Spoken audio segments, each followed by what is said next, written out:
Hello, everyone, and welcome to today's SANS webcast.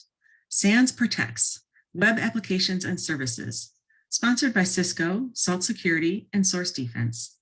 My name is Carol Auth of SANS. Today's featured speakers are Matt Bromley, Security Architect and SANS Analyst, Carlos Asuncion, Senior Solutions Engineer at Salt Security, and Matt McGurk, Solution Architect, Office of the CTO of Source Defense. If during the webcast you have any questions for our presenters, please enter them into the Q&A window at any time. Please note that this webcast is being recorded, and a copy of the slides and recording of this webcast will be available for viewing later today and can be found on the SANS registration page. And with that, I'd like to hand the webcast over to our presenters. Perfect. Carol, thank you so much. Hello, everyone. Good morning, good afternoon, or good evening, depending on where in the world you're joining us from. Great to have everyone here with us today for another installment in our 2022 SANS Protects series. In this case, or in this situation, we'll be talking about web applications and services.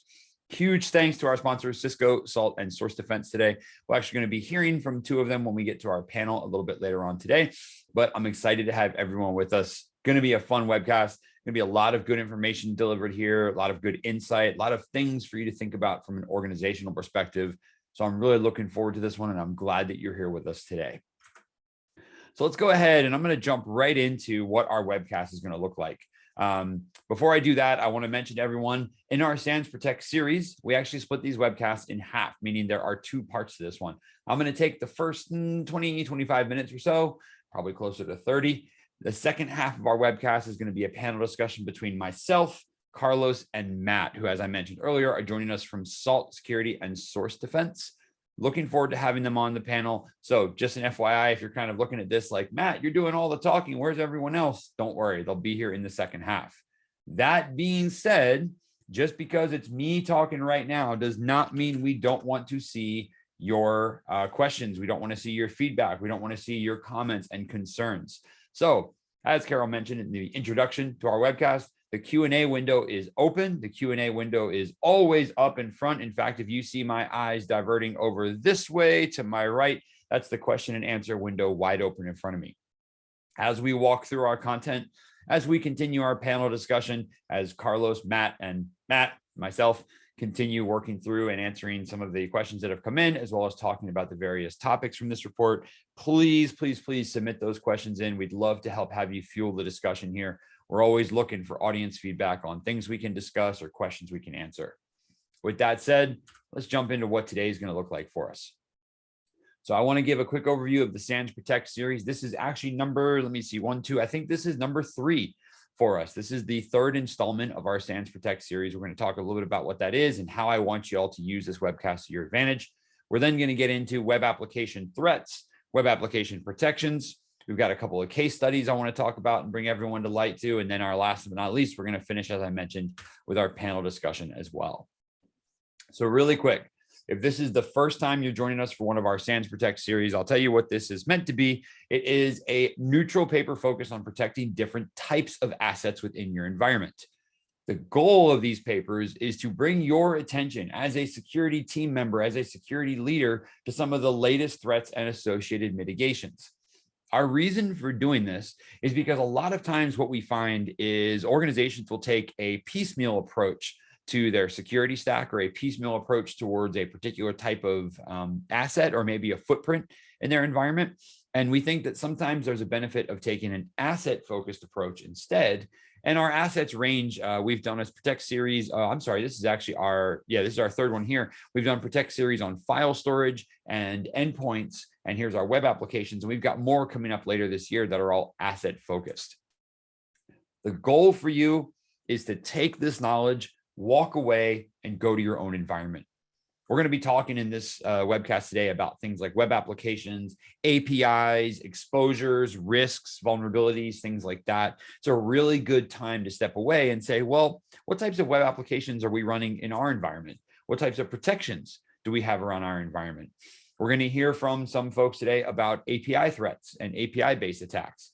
That's, again, another opportunity to say, does our company have any APIs exposed? Internally or externally? How do we protect them? How do we wrap security around these things?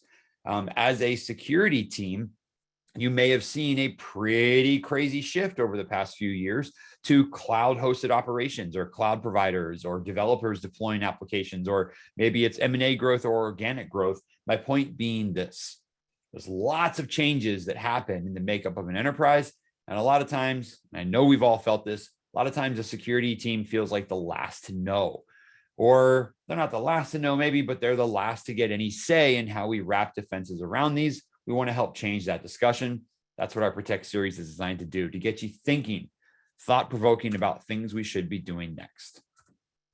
So with that said, and sorry, I advanced the slide too fast there, we're going to start with our focus on web applications. Now, our Protect series breaks the asset types into two high-level categories: threats we should be concerned about, and then subsequently ways to mitigate against those particular threats. Now, let me be clear. It's not a one-for-one matchup when we talk about protections. So if I list 5 threats, I'm not going to have 5 protections. That's the other beauty of focusing on asset types from a security perspective. For example, we're going to talk about, when we get to API attacks, the top 10 API attacks, the top 10 OWASP API attacks that are out there. Well, the nice thing about it is I don't need 10 mitigations to mitigate all of those. I don't need 10 preventative measures to mitigate all of those. Some of those I can knock out with 1 or 2 implementations. So we can get that one-to-many relationship from a security perspective. And that's also what we wanted to do with our recommendations on remediation, or recommendations on mitigating or protecting an asset type, is to also find ways we can get that 2-for-1, 3-for-1, 4-for-1 knockout punch, which simply says, hey, Matt, if we implement this thing in front of that asset, we get a double-digit success rate, or we get a double-digit ROI based on what's there. And that's really the goal, is to find ways to limit adversary success and also give the security team more control over a particular asset type.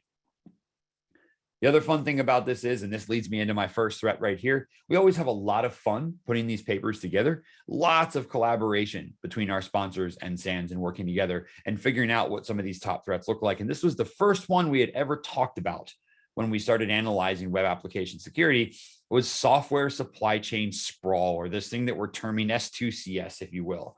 And this is something I think that has, I don't want to say recently grown as an issue, but I think it's a snowball that's been rolling down the hill for a long time. And it's now, for some organizations, getting to the point of just being way too big to manage. So this software supply chain sprawl has to do with the idea of how we import and link code libraries in the various applications that we create. Now, I know it's very easy, and I'm being very generalist, very minimalist, very reductionist here, but I know it's very easy to simply say, well, let me just import a few libraries and prop up a web application or prop up an API or whatever it may be. And I'm just going to import these libraries, throw the code I have into a database. And I know these magic buttons that make everything link and work together. And boom, there we go. My users have exactly what it was they were looking for. Well, the issue with that is, unfortunately, the libraries that we import are themselves importing different libraries. On top of that, those libraries are then importing certain libraries.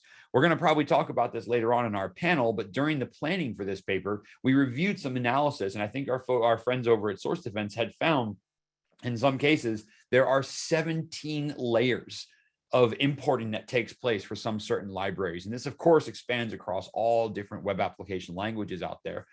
But when we think about, I'll just import from the node library, or I'll just do pip install or whatever it may be, what are you actually bringing in to the environment there? Because if we go 3-4 layers deep, what I did is I just complicated the problem of, well, why don't we just do code review?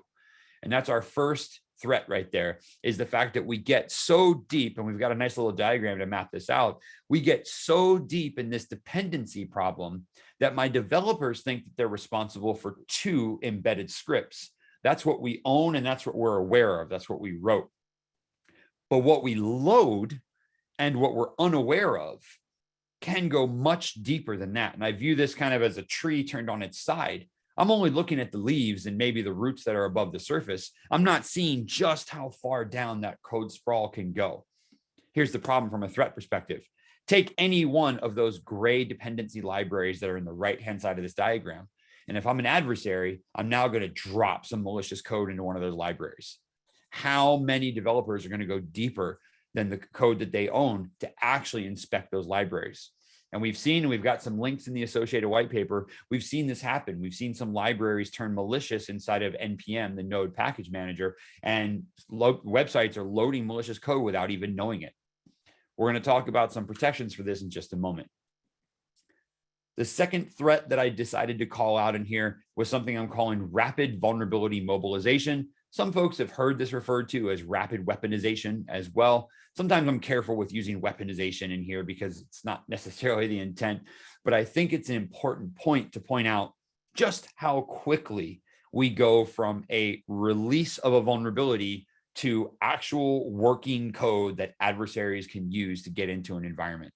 We're going through a Microsoft, not related to web applications necessarily, but we're going through a Microsoft vulnerability release cycle right now, where over the weekend, we had adversaries and security researchers literally neck and neck to try and figure out who's got the most coverage, who's got the fastest take on how to secure against this particular thing. This race between defenders and attackers, unfortunately, falls down to who has the most to lose. If an attacker doesn't get into a target organization, they can just move on to another one. But if a defender fails to defend against this, well, unfortunately, they've now got a foothold or the adversary has a foothold inside of the organization. The problem with that linkage right there is that we're also now saying, hey, across the entire expanse of web applications that you have, security team, you're responsible for every single vulnerability that there could be. It's a mammoth problem to solve. So very complementary to the code review problem that we see with sprawl, with the software supply chain sprawl. We also now have this impossible request to patch every vulnerability that's out there. When it comes to rapid vulnerability mobilization, I dropped in log4j as a really quick example here, just to show how quickly this happened. I know that some of you are looking at this and probably thinking, no, Matt, it felt like this happened over the course of days, and it certainly did.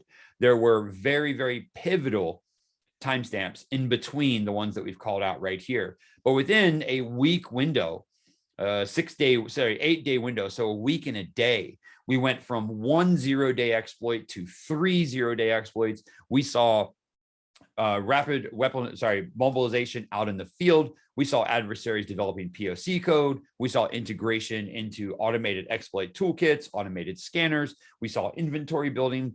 All of this was happening within days, if not hours, of that vulnerability being mobilized or being announced. So I go back to, well, I've got web applications that are 3, 4, 17 code layers deep. I see application announcements or vulnerability announcements come out. I've got a security team who's trying to combat with all of these things taking place. And I've got an adversary network who is literally deploying POC code, or I should say proof of attack code, that comes out in a matter of minutes or hours. That race is simply not sustainable. Unfortunately, that's why we see a lot of organizations falling victim, is they just can't keep up with how much they're expected to protect. Now, third threat that we're throwing out there, and it's almost in some cases a little unfair to call these web applications, but it is certainly the bucket in which we fit these in here, are API-based attacks. Now, I'll be very clear. APIs get their own specific call out in a significant majority of the paper here because they are such a tour de force when it comes to the internet. We have some statistics called out in the white paper, and I highly recommend you check out the white paper as well. I know Carlos from Salt's probably going to apprise us of this later on as well, but I think somewhere in the vicinity from like 70 to 80% of the internet 2 years ago was API traffic.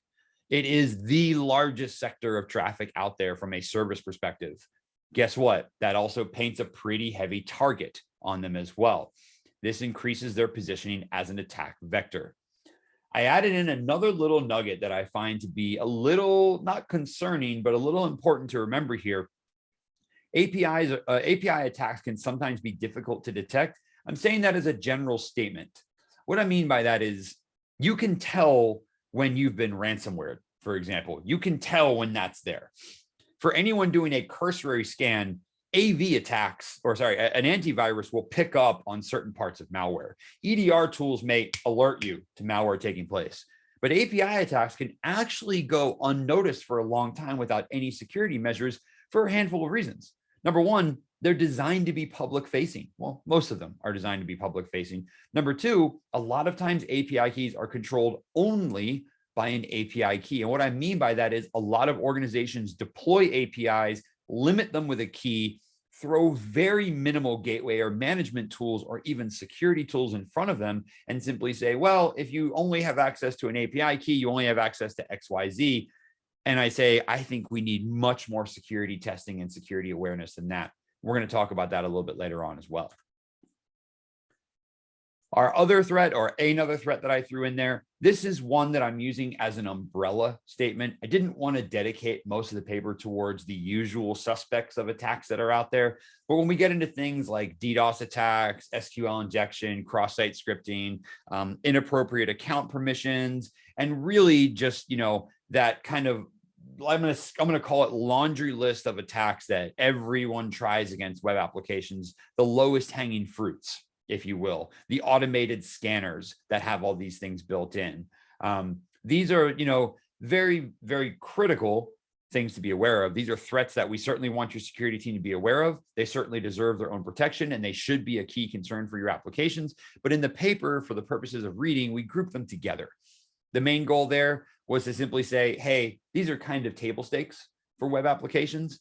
I don't want to dedicate an entire white paper towards input validation, if you will, but it's also something that a lot of developers are on key with, and it's very easy to automate the testing of. We'll talk about that a little bit later too. But if you're kind of looking for some of those traditional style attacks, they're not gone. They're still here. We just group them together. And then last but not least, we also dropped in as a threat, malicious runtime code modification. Now, this can sometimes feel like library attacks or software supply chain sprawl, but this is, I think, another way that adversaries have found to get their own code running inside of an organization. Now, this can be done a couple of different ways. We looked at earlier, maybe I can take over or poison a library that gets imported, and now I've got my code running inside of the environment or my code running in as a dependency. We've also seen cases where adversaries will simply find ways either via compromise of the organization or abuse of the web application itself to insert their own code into the existing code base. And this may not necessarily be a software supply chain or a library import, but maybe more of, and if we think about MageCard or the British Airways attacks that have taken place, this is where we get simple malicious code inserted into a web page that steals or siphons data. And this is a little bit different because we're not taking over an existing service. We're not trying to compromise an entire company necessarily, but we want the data that this web application has to serve up. We want access to the data that this web application is potentially collecting, one of the two. So we'll see some malicious code dropped in there. And again, this can be done a handful of ways. The biggest one I can think of, though, or should I say the most profitable one, is MageCart, which is inserting code into e-commerce stores and is being able to siphon off credit card numbers, user details, and things like that. Thing about these attacks, they are typically financially motivated. What I mean by that is adversaries are collecting data for the purposes of hopefully maybe selling it one day, but it is a very popular attack vector given, again, the reliance on code repositories and the linkage to potential supply chain compromises as well. Now, we covered some of the key threats out there to web applications. Did we cover every single threat to web applications ever? Probably not. You could probably think in your head, hey, there's some more, or here's a niche thing that we're dealing with. By all means, throw it in the question and answer window. I know me and my panel would love to deal with this. But I think that's a pretty good high level collection of here's the things that we see adversaries exploiting commonly. Here's the things we think you should be prepared for. Let's talk about that step of preparation. So we broke down defenses or protections, if you will, into 3 high level categories. And I did this for a couple of different reasons. First one being, this is where we see the attack often take place, or this is the best place to implement defenses. Client side, server side, or API specific. And we're going to walk through each one. Now, client side, I broke down into internal versus external. We had a very interesting discussion when we put this paper together about an internal web application and how to client side protect our internal users, because we can do things differently at that level, versus an external client side. And I found this to be an interesting thought, and I'll equate everyone here with that thought process. If I have an internal user accessing an internal web application, there are certain things I can do to that internal user's workstation. I can force a corporate browser, or I can force a browser-based plugin if I want. I can also standardize my uses of browsers. I can standardize endpoint products. I can standardize a link between my EDR and my browser and enforce encryption checks, enforce safe browsing. There's an organization I do some work with. When I log in to that corporate browser, my profile is created, a password manager shows up. The extensions in the browser automatically show up and they're pre-populated with the data that the organization wants to share with me. These are ways that we can control internal users on the client side and help navigate them through a safe web application process. Of course, we can also implement internal defenses that do things like script verification, sandboxing. We've seen browser emulation tools take place that will actually catch traffic as users are browsing it. It's somewhat client side, but it's actually in the security stack upstream, not necessarily on the client itself, but it is upstream a little bit, but it's a way that organizations can kind of control or take back that browsing experience. That's for internal users. I have the ability to standardize things there. What about my external users who may still suffer from client-side vulnerabilities or client-side based attacks, but I don't have the ability to control the policies of their web browser. I don't have the ability to say, hey, only use this web browser, or I'm going to lock this one down. I'm going to enforce encryption. I'm going to pin certificates. I'm going to do things that only I want you to be able to access. I've got to instead be able to say, well, hey, we've got an external facing web app. Who knows what users are going to access it with? So what are things we can do to mimic an external user and help mitigate their client-side exposure as well? And that's kind of where our discussion led towards the external client side of things. This can focus on your customers. This can focus on things to be done to protect the code bases, external libraries, and whatnot. We talked about looking at things like automated tests or finding platforms that help examine the code. We also took a look at going as far as, hey, let's conduct penetration tests or web application tests and set the initial scope as emulating an external user, discovering the exploits that users might experience, things that we might not be able to observe server side. And there's a handful of different descriptions or a handful of different discrepancies that may come up here. One of the ones I'll drop in that I've seen happen many, many times before, I'm sure some of you have come across this before as well, are things like malvertising, or where adversaries get control of drive-by downloads or malicious load pages. We go back to the days of iframes and things like that. On my server side, and here's the difference here, on my server side, my code is legitimate. Everything looks good. I'm utilizing a third-party service to load libraries, to load advertisements, to track analytics for me. I don't see anything wrong with the way my code is written. So server side, there's only so much I can do. Internal users won't experience that. External users, however, on the other hand, they're the ones who are dealing with some of those unfortunate code mishaps or some of those malicious loadings or malware or malicious advertisements. So I want to be able to emulate that process for them and find ways to mitigate the risks of that web application or mitigate the risks of way adversaries might abuse that web application. So we broke client side out into two, I think, very interesting high-level topics. But again, the goal is to focus on who's accessing this, how are they accessing it, and what types of things can I mitigate for them. We then get into server side, which is if I'm writing and deploying web applications, what are the things I can do as a developer or as the server owner to help protect them as well? And these actually speak directly to some of the threats we had lined up. First one I'm going to look at is code validation. Now, I just did spend about 20 minutes ago some time telling you just how tough code validation can be with software supply chain code sprawl. That does not make it impossible necessarily. It does get trickier when the layers get deep enough, but we do have some automated tools for this. We do have ways that we can take a look at those multiple layers. That goes back to some of our client side discussions or protections we were looking at just a moment ago. But I think code validation is an important step that any organization can take, especially if you're writing and publishing your own.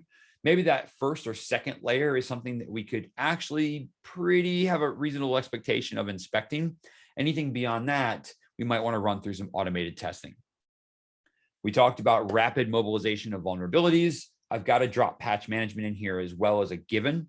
not only because some of us are writing and deploying our own web applications with vulnerable code, but because we've also got third-party applications that might integrate with some of these services as well. This is where it can get a little tricky. This is where you might have company A deploying a web application. From an authentication perspective, they integrate with their own authentication. They also offer tie-ins to other OAuth providers or other authentication providers. When that code runs, that user is authenticated based on a library, and the code is pulled from multiple different places. That code is pulled from multiple different libraries, multiple different sources, multiple different API calls. And I get this really seemingly simple web app, which is actually a complex set of connections on the back end. So this may fall into the category of, well, Matt, who's responsible for patching? Where does the vulnerability actually exist? If there's one in there, great question. Here's what I want the security team to decide. Are we responsible for it or not?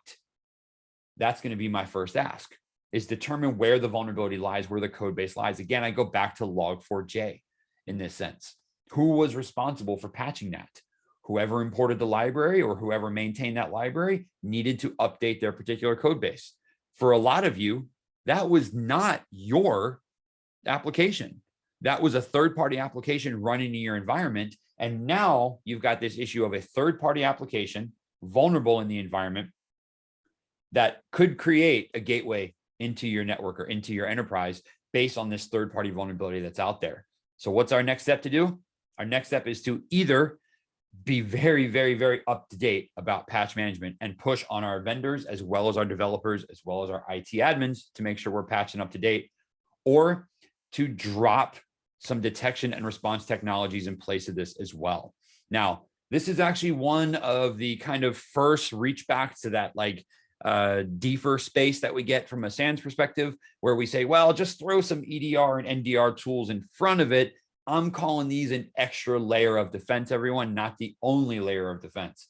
I know this is a dated example, but back in, I think it was 2020, in the early parts of 2020, if anyone remembers, we had those Citrix NetScaler vulnerabilities or application delivery controller vulnerabilities that came out. This was a pretty big deal across the internet. It was another one of those everything's gonna sky fall types of whatnot. This was a chance for us to say, patch that web application as quickly as you can. If you can't patch right now, can you patch in the next hour, next day, next week?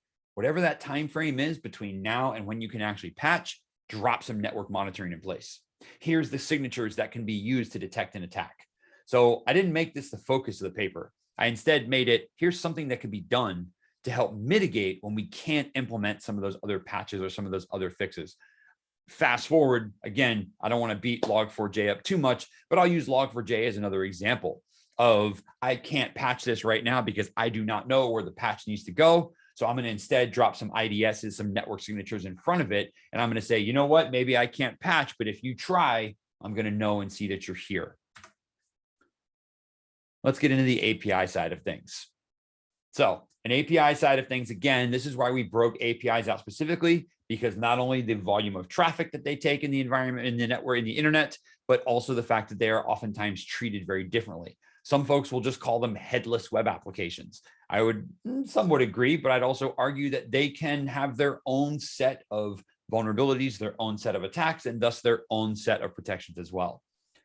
In our paper, we go very deep into the OWASP top 10 from an API perspective, but I wanted to summarize in here what we're calling kind of API-specific security protections. The first one is dynamic and continuous discovery. This really gets down to the point of asset awareness and management. The OWASP top 10 really deal with knowledge of APIs first. And I want to say a handful of the top 10 focus on, please make sure you know these things are out there. Please make sure you have visibility into what APIs are exposed, what data is being used by those APIs, how those links are formed, how the users are authenticated, how the accounts are set up. Really, it's just know what's out there. I lean back on that old adage we see in SANS again and again and again. You cannot protect what you cannot see. Second API-specific security would be to look at something like runtime protection. Now, runtime protection is an interesting approach because this is not the same as malicious runtimes or malicious code runtime. This is actually more of trying to figure out when someone is about to abuse is trying to abuse or is abusing an API. Reconnaissance against a company or reconnaissance against a web application is very different from reconnaissance of an API. In fact, a lot of reconnaissance may look like testing. It may look like someone trying to figure out what different parameters are there. Is it a developer or is it someone trying to figure out where the weaknesses are in my API stack? We need to have those types of protections in place to figure out and identify, hold on, this is actually someone probing versus a developer testing their code. And then last but not least, from an API perspective, we'd also expect to see some proactive measures dropped in here. API hardening, automated testing, and drop in other baselines and other best practices to get your developers to secure their APIs before they're deployed, or even worse, before they're exploited. Now I'm going to quickly walk through 2 case studies and then ask my co-panelists to come on and join me for the latter part of the webcast here. But we've got 2 case studies and I wanted to bring them up and walk through them really quickly. Hopefully this will give you folks some light into what we're talking about from a threat/mitigation perspective. So the first thing we did is I picked up on a recent WordPress application. This is a CVE 2022-21661. I know this is not the CVE at the top of everyone's mind right now, but it's one that we're going to use for right here. And I drew a really simple diagram of a web application that utilizes a database that's on site. But that database or that web application also allows for SSO authentication to take place as well, depending on if you're an employee or if you're an external user. And we see this happen quite a lot. We see web applications integrate with additional authentication providers, or we see employees being able to access via their internal credentials while users can create their own external credentials as well. A lot of spillover that may take place there, but there's good code in place to help protect those two and to help keep those silos separate until, of course, we drop in and we have a vulnerability come out that allows me to issue a request to the web application. That request goes through the web application to the database. And now I've got code executing from the database as opposed to returning web content from the web application. So we've jumped over what may be that preventative measure of web applications, web application firewalls, other technological measures that may be in place. And instead I'm issuing code directly to the database. And I've now got this adversarial back and forth between a data source that we might want to had to keep protected before. The second case study we're going to look at is going to be one that actually, this is an example of one that was found in Coinbase's code. Quick shout out, Coinbase actually handled this correctly. The user who identified this did the right thing and disclosed it responsibly, and they were awarded for this as well. But I want to point out just how bad an API abuse can go. This is what's expected. Coinbase had created an advanced trading capability, which via API calls allowed someone to exchange one cryptocurrency product into another, and with the proceeds of sale allowed you to purchase product number 2. So let's just say for conversational sake, I wanted to convert my Bitcoin into Ethereum. I didn't need to stop over at the almighty dollar to get that. I could instead just shift my assets over and hopefully get a 1-for-1 minus fees. Expected, this should work pretty well. An API call that simply says, here's what I want to buy. Here's where I'm starting. Here's where I'm going to finish. Convert from this to that and be done. Well, there was a user who figured out that if they were to manipulate the API calls, they could initiate a transaction utilizing a cryptocurrency that they did not hold, but the transaction would still go through. So instead of saying, I want to transfer my Bitcoin to Ethereum and get a 1-for-1 match as close as I can, minus all fees, instead, I would rather transfer from Cardano to Ethereum, but don't tell anyone I don't have any Cardano right now. And if this transaction would actually take place. The problem is someone could have abused this to steal millions of dollars if they had wanted to, and just walk away with a very, very profitable wallet, because the source wallet, we don't know where that came from, but the money appeared, the transaction took place. Luckily, this user reported this and was able to receive a nice little bounty for it. But this is just how crazy API calls can get. First off, this vulnerability or this API abuse could have been worth tens or hundreds of millions of dollars, but it was really someone as simple as saying, what if I transfer an asset that I don't have? What happens? It was that question that led them to this particular discovery.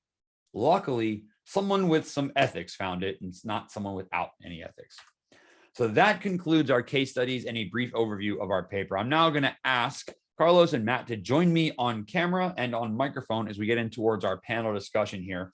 But first off, I want to say thanks to everyone for joining us. Gents, thank you both for being here today. Matt and Carlos, how you doing today? Doing very well, thank you. Awesome. I appreciate you both. Hey, hello. I appreciate you both jumping on. Quick thoughts. You guys want to take about maybe 30 seconds and introduce yourselves as to where you're from, what you're all about, and maybe, I don't know, one of your key takeaways from this Protects paper. Matt, you're next in line on Zoom for me. Not sure why it worked out that way, but I'll bounce between you both. But Matt, I'll ask you to go first just because that's the way the Zoom camera's lined up. Of course. Well, we Matts have to stick together. So my name is Matt McGurk. I'm a solution architect here at Source Defense. What we focus on and what my kind of area of expertise is client-side security. What we mean by that is the part of your web application that runs in the visitor's web browser. So whether that is, as I think was really elegantly put, about the internal facing web applications or the external facing web applications, in my opinion, it's important to treat the part in the web browser, not just on the server, as a full-fledged citizen in terms of security concerns. So I'm looking forward to the conversation today. Awesome. Carlos? Hi, everyone. My name is Carlos Asuncion. I'm a systems engineer at Salt Security. I feel a little left out, so you can call me Matt if you like. That's fine. At Salt Security, we are the leader in the API security space.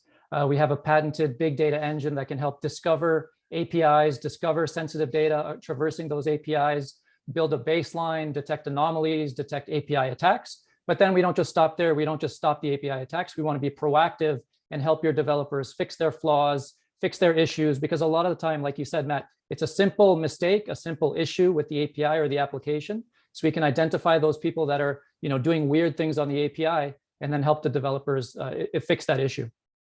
Awesome. All right. So hopefully everyone's picking up on the way this panel is constructed here. Matt and Carlos both represent different parts of our web application threats and protections as well, which I think is great because we're going to be able to get some very specific questions in there as well. Now, Carlos, you said you feel left out, and I apologize. If I could go back and influence your naming, I would certainly do that, but I can't.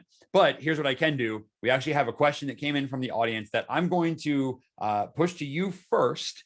And Matt, just because it's an API question does not mean you cannot answer it, obviously, as well. But Carlos, first question that came in from our audience, I'm going to throw over to you here. Hopefully you've had a chance to see it as well. Can you summarize most common API vulnerabilities? Carlos, there's your side, or attack vectors, Matt, there's your part, that we should be careful about. Then there's a specific question about fuzzing. Carlos, if you want to attack that one, you're more than welcome to. But guys, I'm going to summarize the question as this. Pull on the paper if you want. Pull on some realistic experience or some industry experience if you've got. Carlos, coming to you first. What are some of the most common API vulnerabilities you're seeing out there? And if you want to just repeat what we said in the paper, you're more than welcome to. But if you've got a war story to share, please go for it. Yeah, common API security vulnerabilities. I mean, we could go on for hours about that, but I would recommend take a look at the OWASP API Top 10. OWASP has a great list of the top 10 most common critical vulnerabilities. The number one at the top of that list is something called broken object level authorization. And basically what that means is via manipulating API calls, you, without authorization, can get access to somebody else's data. I mean, this comes up all the time. It's the most common, most severe type of API attack. And it doesn't require any sophisticated hacking skills to do this, right? You look at your web browser, you look at your dev tools, and you say, hey, my cart ID is this, and my user ID is this. And if you go in and start tampering some of those values, occasionally you may be able to trick the API, trick the application into giving you somebody else's data. So take a look at that OWASP API top 10 list. The number one on the list, broken object level authorization. The fuzzing attacks is a little bit tricky because it requires a lot of requests. So the way that what we do at Salt is we build a baseline of this is how the application and this is how the API is used normally. And if we see somebody doing a lot of weird malicious requests, too many requests, their risk score will go up and up and up, and eventually they would get denied access to the application. So that's one of the ways that you can handle something like a fuzzing attack. Awesome. Thank you. Appreciate that. All right, Matt, let's back out of API specifics and let me ask this question differently. What are some of the most common attack vectors that you see that our attendees should be wary of or aware of maybe? Right. Well, I think both are appropriate, right? So I think that the most common, in your presentation, you did highlight that the classics never went away, right? So you've got your SQL injections. If you're running WordPress across your organization, that alone, although has improved and is necessary for modern web applications, that's a common platform. Anyway, point being, The classics are still here. The stuff that we're seeing, or my area of expertise, is client-side security. And if we think back to Matt's diagram, it was very early in the presentation of kind of dependencies and sprawl. That is totally relevant and important, and that's what I would almost call the server side part of it. Sometimes we're looking at Node Package Manager. We're thinking about these libraries that just turn. At some point, somebody decided that deciding if a number was positive or negative should be its own node library. That's a literal maintained GitHub repository out there somewhere. And it's in everything. So this I would almost describe as the server side part of it when we talk about dependencies and libraries. The vector that I kind of wanted to highlight here was what happens when that code, quote unquote, ships out to the visitor's web browser every time they hit the web app. There's a whole full-blown in complexity, almost as hefty as a desktop application set of code going out to the browser. And the thing about sprawl here is that these files that we're seeing on this screen are often hosted on other servers altogether from the organization serving the web app, meaning that the browser is instructed by the organization to go pull code from foreign servers on the internet. So not only do I have code which can be doing whatever it wants to, I have code coming from places that I have no visibility into or control over. So to bring it back to the top in terms of a vector, you've now basically inherited all of those outside servers vectors as well. And that's a pretty ripe way to get into a bunch of applications as an attacker. Agreed. Yeah. And we had a comment come in during the, I shouldn't say during the webcast because we are during the webcast, but we had a comment come in earlier that says, this is what makes web app security so complex. I'm going to throw all different categories in there, third-party components used. And let's be clear, just as, in my head, I tend to sometimes separate APIs from visual web apps, if you will. But that does not mean that there's any shortage of code in either as well. The complex of third-party components being used and integrated, and then our attendee followed that up with so many times these components have vulnerabilities that kill the whole app security. And I think whilst very brief and succinct, that does point out even the best laid plans from a security perspective can quickly be neutralized if someone says, you know what, that node package that determines even or odd or negative or positive, I'm just going to drop a quick malicious line in there. And I mean, let's just have fun and reverse the decisions, right? That could break a lot of things taking place. So I think there's a really valuable point in taking a look at, just how big that sprawl can be. So thank you both. Really, really good overview here. Just for everyone watching the OWASP API security top 10, I did drop a link in the Zoom chat to that for you. We also do have a bridged version of that in the paper as well. I highly recommend if you are in API security or API, you're shipping APIs or web application development or publishing or anything like that, highly recommend you check that out and be aware of it as well, because these are some pretty significant threats as we saw in our first case study. All right, well, let's go ahead. Another question that we had come in, and if anyone sees my eyes darting across the screen, it's because I've got my Q&A window moving around. Another question that we had come in, and I'm going to ask you both to maybe comment on this one, but Matt, I'll come to you first here. Talks about how in the last quarter of 2021, we had Log4j as one of the big security vulnerabilities out there in the web application space. What lessons have we learned? And guys, I'll apply this to both of you. What lessons have we learned in the past 6 months regarding third-party risk? What actions have been taken?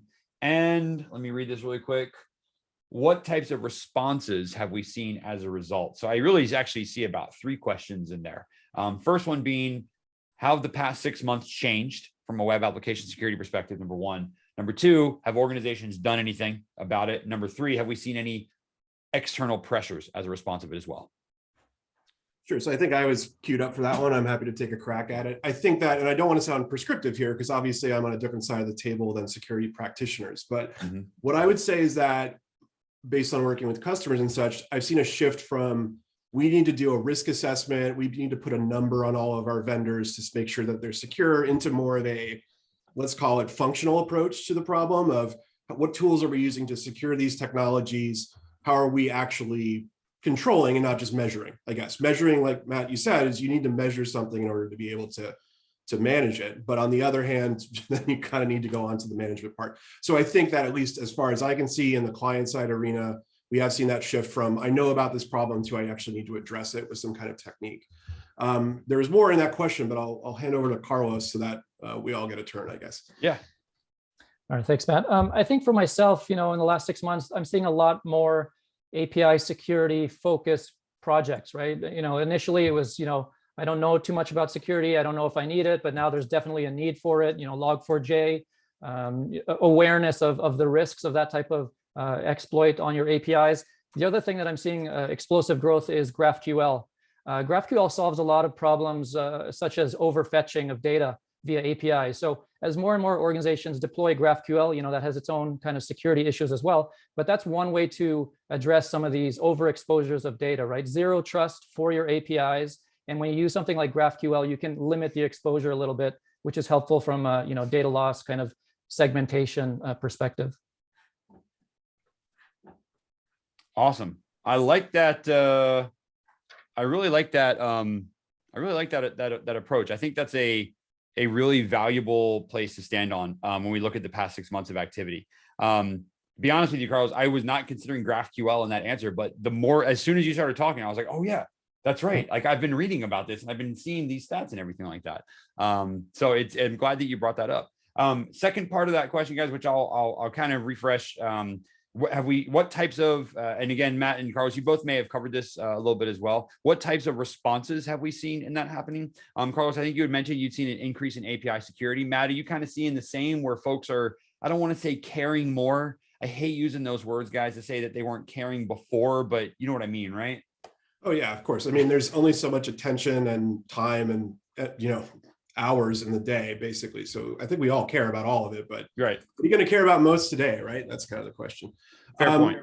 The first response I've seen, so again, speaking in my part of the world, is reduction in outside code dependencies. So this is really tricky. What we're talking about here is basically web pages. You got to integrate a bunch of stuff into web pages to make money effectively or service your clients or so on. So you've got outside partners, marketing or analytics or other stuff.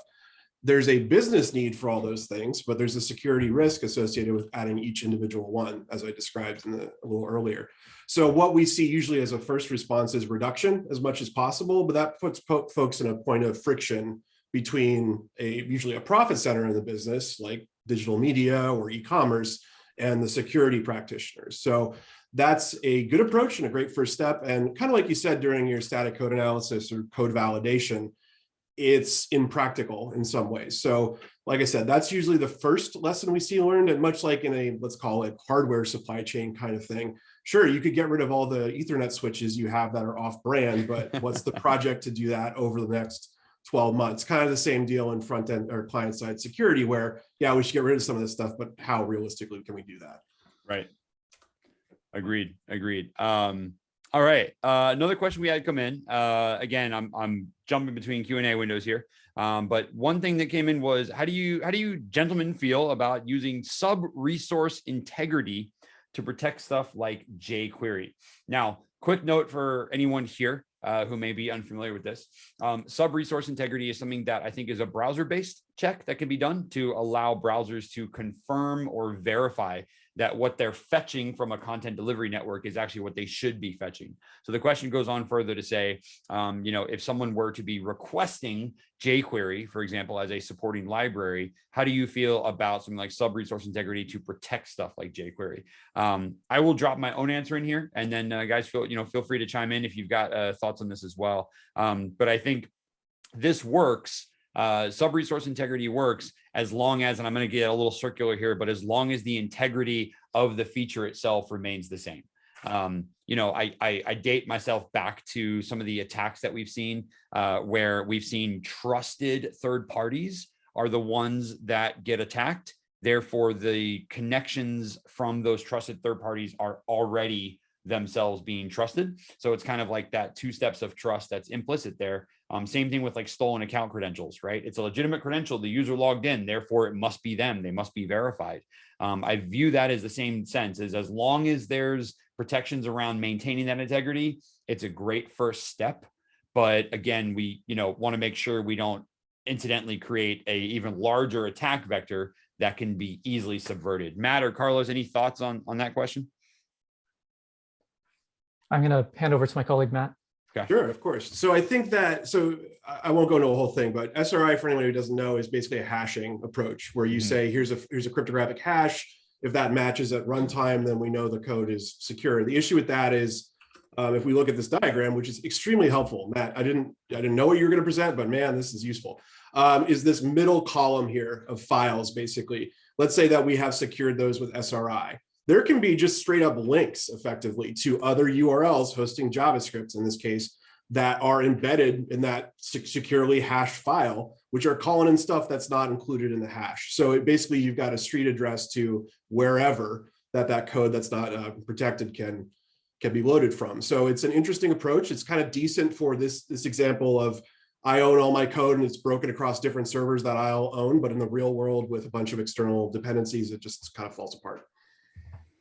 Gotcha. Awesome. Okay. We're going to switch topics now. Carlos, your turn. You don't get to pass to Matt anymore. Good question came in. I kind of glossed over this throughout the webcast because there are sometimes things, you know, Matt, you said earlier, there's only so many hours in the day, right? And I look at it as there are some topics that I feel like as security folks, some of us are just not dismissive of, but we kind of just hand wave over. So there was a point where I said in the presentation, you know, hey, implement best practices with your developers. And then I just moved on to the next slide. And sure enough, someone came back and said, as part of a security team, how should we approach API developers to make sure that our security concerns are addressed? And Carlos, I think it's a really good question for you to maybe start us out with, hey, you and I see the security risks here. How do I branch that to a person who's trying to ship a product out the door? Yeah, it's definitely a concern for many organizations. I think, you know, awareness is one, education is the other, right? Are they aware that there is this OWASP API top 10 list, right? I'm sure they're aware of the OWASP top 10 for traditional web applications, but OWASP API is very different, very specific. So they need to be aware of those. They need to be aware of, you know, what are the types of attacks? Is our API vulnerable to these? The other thing I think that helps a lot is there's best practice scanning tools. You can upload a Swagger file. It will let you know how is your API, is it matching up to the specification? Are there any issues or any best practices that you're not adhering to? The other thing that I've heard works well from one of our clients is they put their developers, you know, kind of in a competition essentially, right? They give each of their Scrum teams a FICO score, and that score goes down depending if they release code that has security vulnerabilities, issues, those kind of things. And then that directly ties into their bonuses and their compensation. So they're incentivized to know about these issues, build secure code, and hopefully release, you know, applications that are not going to have these vulnerabilities. Matt, any thoughts on, you know, you guys both have an interesting approach on web application security here. Any thoughts on ways to get developers to kind of jump on the security train as well? Yeah, I think that virtually every developer, development operations or DevSecOps person I've spoken to has a genuine interest in security. I've never met anyone who's just kind of abrasive to, I don't want to know any more about this. I want to put my head in the sand, because they're, you know, creative, intelligent, technical people. And so they want to learn more. I think that the best way I've found to do it, just kind of in my subject matter stuff and conversations, is to, you know, present the facts accurately and clearly and not make it, you know, accusatory or you know, interventionist. I guess it's more like, here are more tools to make your job and everybody more secure, and probably here's an interesting technical subject that you maybe weren't aware of. So in a personal sense, I do a lot of talking about, wait, the web pages need security too, oh man. And there's a couple of ways to approach that. Either it's this new burden or it's a new challenge to solve. So I don't know, that may have gone a little more interpersonal than you meant, but that's how I see these kind of new concepts being most gently introduced to application development, who is like a third of the people I talk to every day. Gotcha. Interesting. All right. Well, completely unplanned, but one of my favorite questions ever in cybersecurity has come up, and I'm now going to ask you both about this as well. I'm going to take my first stab at the answer. If you guys are glancing at the Q&A window, hopefully you can figure out what it is. But it comes in the first question, or not first, but this question comes in and says, as a cybersecurity professional, do I need to possess deep coding skills to know how to mitigate attacks on an enterprise? And the question does specifically say API related attacks. Thank you to whoever asked that. I'm going to branch this out, and I'm going to say, I think we can ask this of any web application attacks. I'm going to drop in my first answer right here, which is no. I do not think sorry, let me rephrase that. The only people who can mitigate attacks are people with deep coding knowledge right now. I think Carlos has actually given a lot of keys about ways you can start to get familiar with API-based attacks. I think Matt just gave an excellent example of ways to approach developers to be wary of some of these security concerns. And really what we're saying here is there are certainly ways you can go about learning about these and learning about these different protections. For example, Carlos, you broke down BOLA a little bit ago, which basically said, hey, look, based on these two parameters, you should have access to this set of information. But if I change one parameter, I've got access to another set of information that I shouldn't have. This is really what you want to be able to do. As a cybersecurity professional, the best thing you can learn is the ways to look at what seems like something that be an extremely technical attack or an extremely technical concept and break it down into, wait, these are just two pieces that are not aligned. Cool. Let me go to my developers now and talk to them about how do we align these two pieces up. I'm a person who believes none of us were born knowing this knowledge. We all had to learn it. So if you come to me and you say, hey, Matt, I don't have deep coding skills, I'm never going to learn this, right? I'm immediately going to turn you around and say, no, you can. Here's ways to focus on it. Carlos, I'm coming to you first. Do we need to have deep coding experience to mitigate these attacks? Is that the only way we're going to be successful?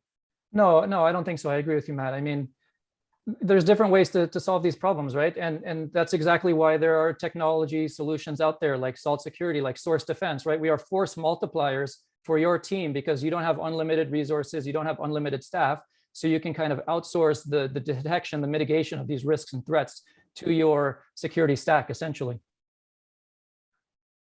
Yeah, and I would echo that sentiment, which is that development and security are two different areas of practice. And they, I think, over the past 20 years I've been doing web application stuff, have nicely matured into their own areas of practice. So what I mean by that is, in the thing that we solve for, you're not, no, you don't need to even read JavaScript. It's all conceptual. It's about where is this code coming from, who has access to what in the runtime, because at the end of the day, if an attacker managed to get into the client side of your web application, they can then leverage whatever the web browser does.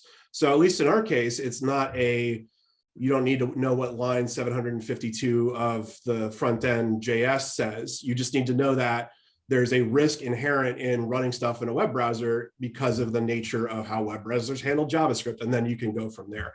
It's an interesting and novel problem that we're trying to solve. Exactly, 100%. All right, we've only got a couple minutes left here, so guys, I want to throw the same question out to both of you. There's an interesting. We've had a lot of folks who are asking about kind of the current state of vulnerabilities or current state of web application security. And sure enough, our paper focuses on maybe what I'll call a point in time state, trying to be as current, as modern as possible. But let's take a look at the future. Let's take the next 6 months to a year from a security perspective, from a web application security perspective, future forward looking. What are some of the things that are concerning you guys, or trends that you see growing, or things that you see happening, or perhaps the one thing that very few organizations are doing that everyone should be doing? I'm not going to ask you to commit to your future prediction, but I'd love to hear a sort of, here's where I hope folks focus on the next 6 months. Carlos, I'll come to you first, and then Matt, I'll let you wrap us up because I think this might be our last question today. Sure, thanks, Matt. I think the one thing, you mentioned this already, is sprawl, right? Sprawl of third-party libraries and software. There's the same issue with APIs. I was talking to a bank, and they estimate their API growth to be 5% per month.